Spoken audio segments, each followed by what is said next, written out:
Hello, class, and welcome to Lecture 3, Writing About Film, Part 1.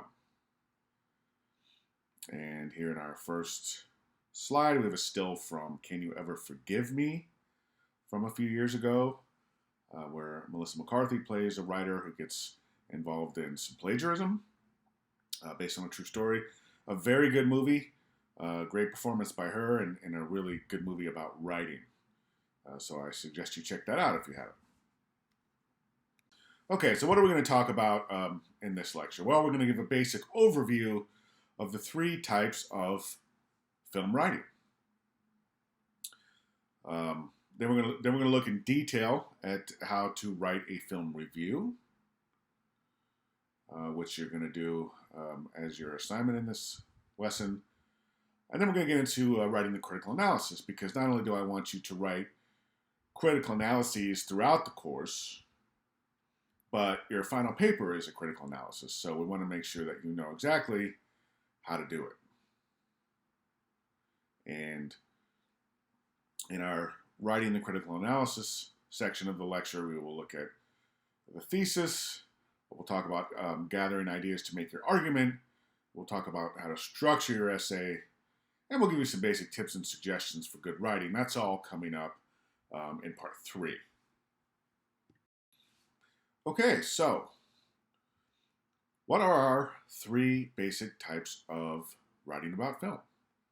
Well, the first is descriptive, which is a neutral account of the basic characteristics of the film. We all know what it means to describe something, right? We'll talk a little bit more about this in a minute. And then there's the evaluative writing.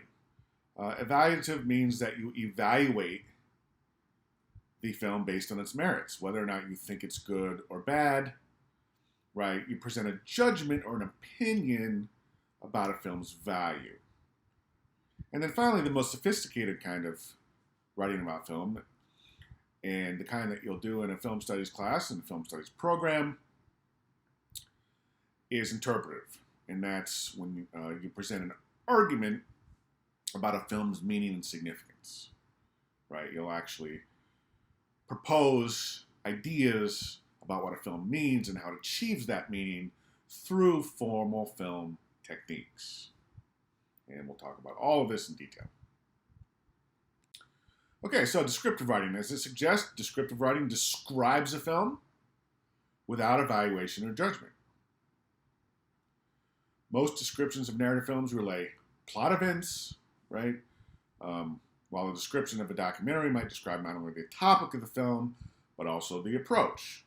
So say it's cinema verite, right?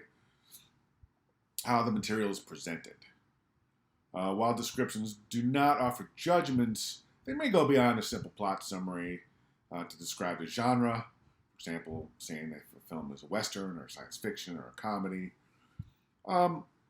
as well as other basic information about the film, such as stars, director, year of release, and so on. Not to mention where you might find the film, right? A lot of descriptive film writing on the web tells us where we can stream or rent a film. So here's a basic example.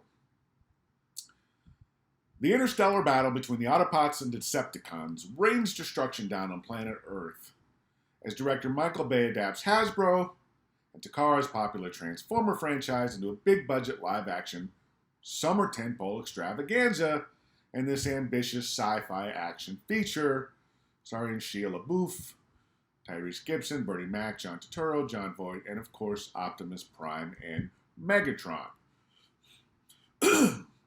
Enormous aliens have chosen the third rock from the sun as their ultimate battleground, and as the villainous Decepticons struggle to obtain the key to unlimited power, a young Earthling named Sam Witwicky may stand as mankind's last hope for survival. This is by Jason Buchanan from the All Movie Guide. So it's pretty heavily descriptive, right? He jams in a lot of description into this small tidbit of writing. You know, big budget, live action, summer tentpole, extravaganza, ambitious, sci-fi action feature. Might even argue that he's overwriting a bit, but he's trying to be economical, right? He's trying to give a reader who may not have seen the movie or maybe even heard of it, seems unlikely, but you never know, an idea of what it's about. So, and that's what descriptive writing does. It gives us an idea of what the film's about. And descriptive film writing is very common, right?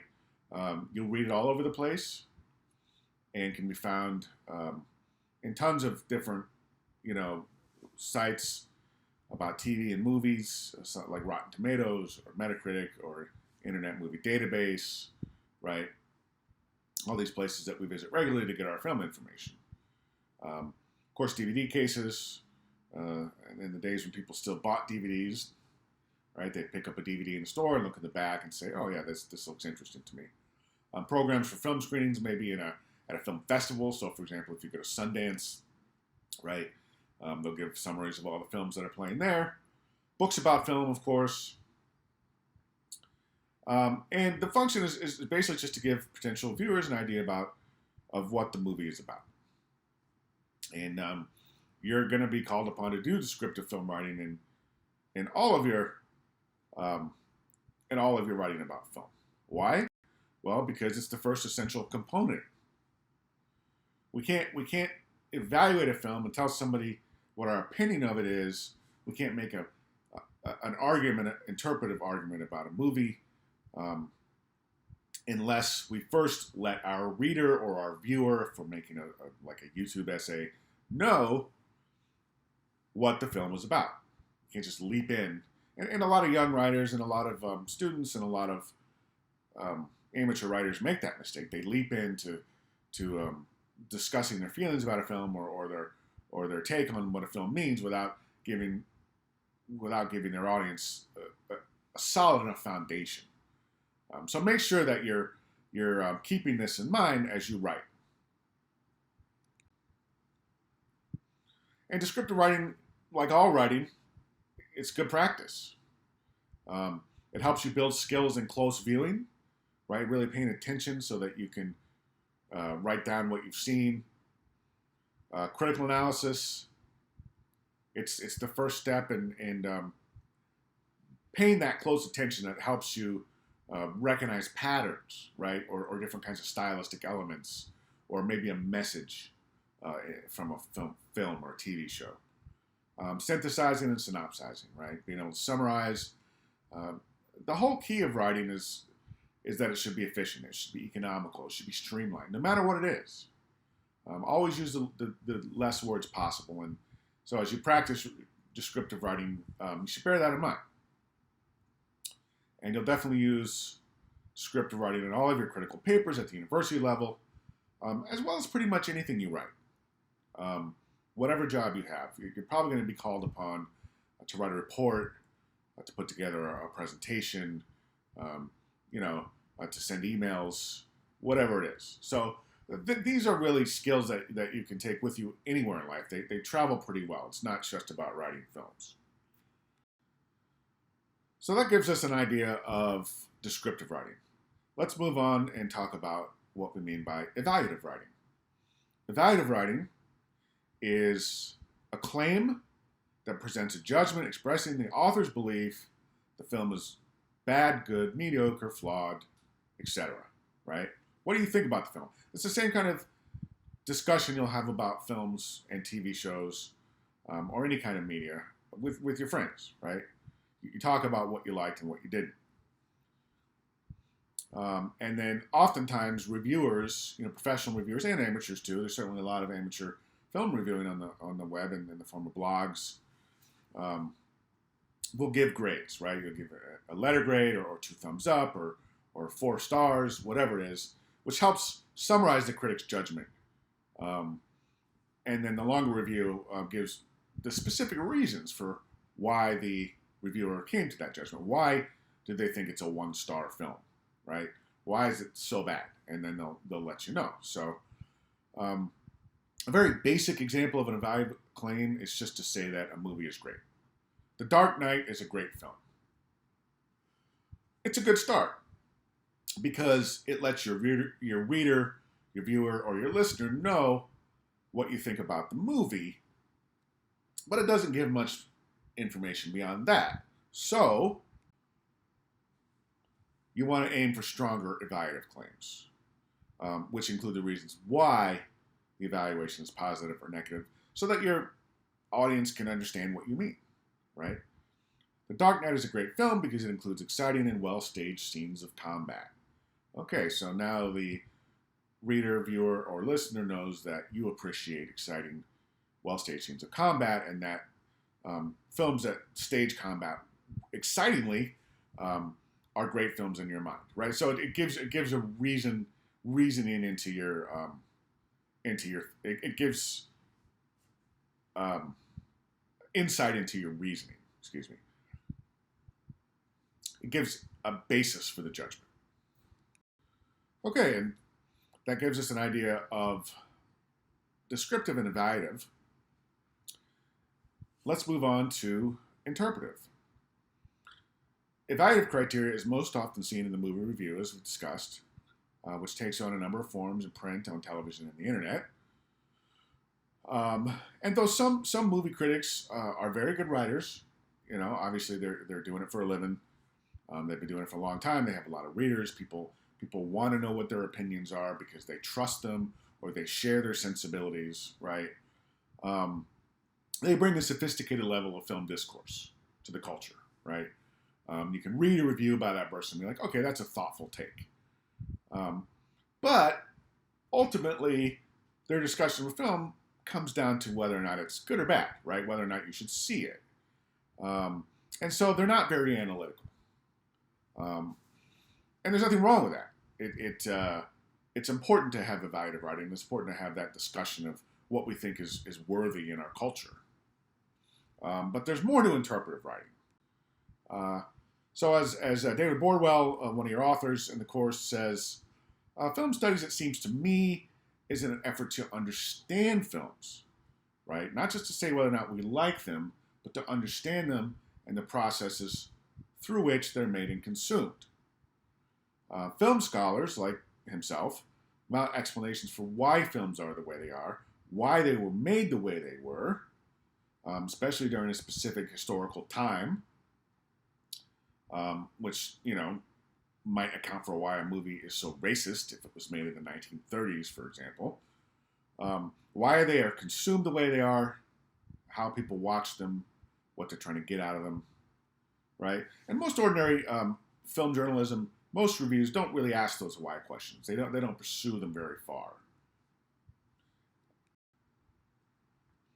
But when film scholars talk about movies, Bordwell says they're also offering interpretations. Claims about the non-obvious meanings that we can find in films, right? The hidden meanings, the deep themes, or even meanings that exist that the filmmakers didn't intend, right? And interpretations can be thought of as particular sorts of functional explanations.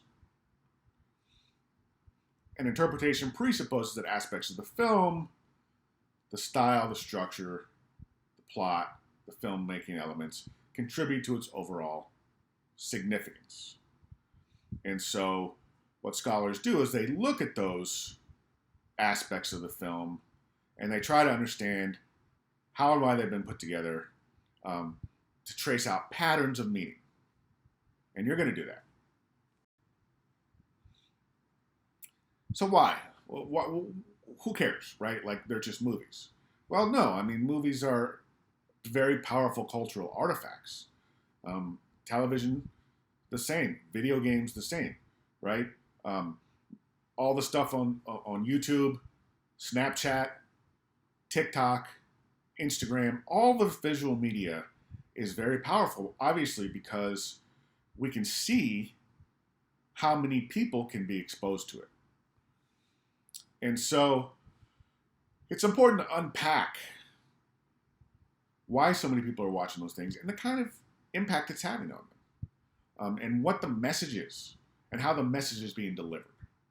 And so it's important to be able to clearly, concisely, and efficiently articulate your evaluation and your interpretation of something, because you're often going to be asked to do that in both your student and your professional work. And in any society, it's important to be able to trade informed opinions and have an intelligent dialogue about art and culture. And we know how important it is because in societies that don't allow free expression, free debate, those societies are repressed. They're unhappy, right? Their artists are persecuted. So it really allows us to maintain a healthy, free society, to talk openly and to have debate and to express our own interpretations of art. So our final point here is that it's really crucial to understand and recognize the difference between evaluative and interpretive film writing. The difference between pure opinion and an interpretive argumentative claim that you support with analysis and evidence from the film.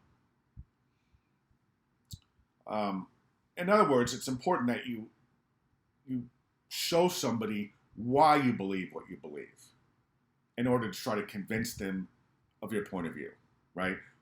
We don't just say, well, this is the way things are because I said so.